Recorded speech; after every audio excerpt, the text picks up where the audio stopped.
Now, several professional associations claim that a section of the free trade agreement with Singapore and which defines Singaporean and Sri Lankan nationals open the gates for foreign professionals who are permanent residents of Singapore to work in Sri Lanka. Now, however, the Minister of Development, Strategies and International Trade has refuted these allegations. Now, we report details of this free trade agreement for those of our viewers to make them aware, and not because we are against such FTAs. And here's our reaction. So, Chaturanga Haparashi reported this story. I'm standing in front of the World Trade Center in Colombo, which houses the Ministry of Development, Strategies and International Trade. In January 2018, Sri Lanka signed a free trade agreement with Singapore. This particular FTA has not been ratified in Parliament as of yet. When information came to light about this particular FTA, professional bodies in Sri Lanka raised concerns and they filed FR petitions in the Supreme Court.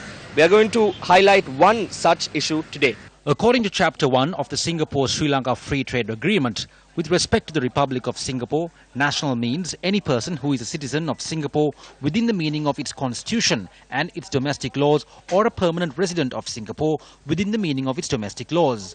With respect to Sri Lanka, national is defined as any person who is a citizen of Sri Lanka within the meaning of its constitution and its domestic laws.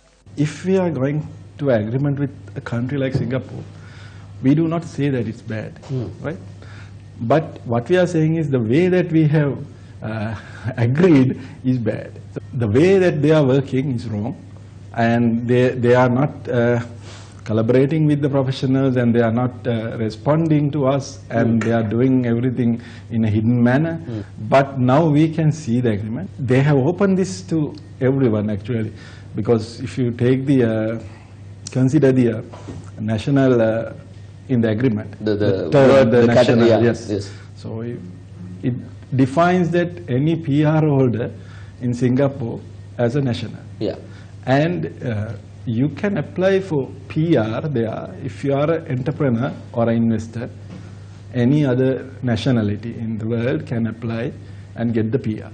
So that means it's an open door for anyone. The Ministry of Development, Strategies and International Trade says the claim that a Singaporean company will be able to send a citizen of another country to work in Sri Lanka is inaccurate and misleading. A statement issued by the ministry notes that the only permitted entrants are those who qualify as corporate transferees, that is, persons employed by a Singaporean company with investments in Sri Lanka. The ministry also highlights the fact that such persons would have to be employed in that company for at least 12 months. Furthermore, the ministry claims that as is defined in the schedules of the agreement, only the most skilled and highest tiered personnel are eligible. As per the agreement, if a person has a dominant and effective nationality in a third country, such persons would be excluded.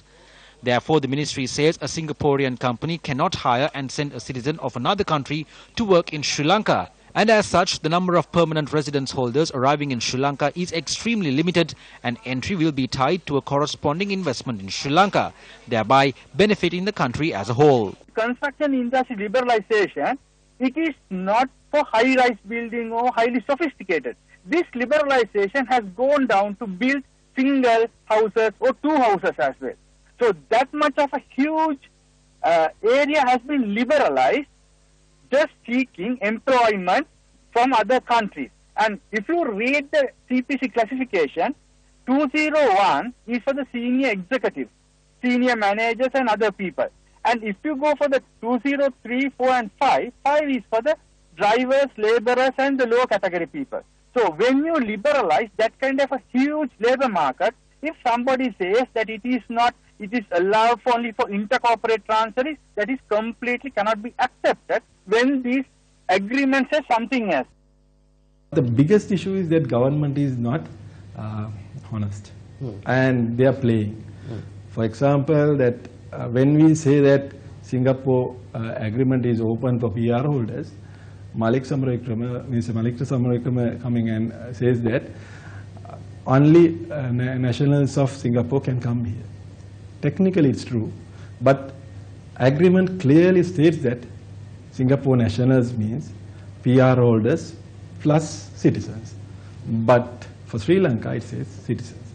So this is only one example, but we have seen a lot of issues and allegations and lot of things and even with the negotiation team and everyone, they are playing a different game as we feel. So that's why time to time we ask President as well of this country to remove Malik Samarawickrama as the ministry from the ministry and do some changes there and restart these things.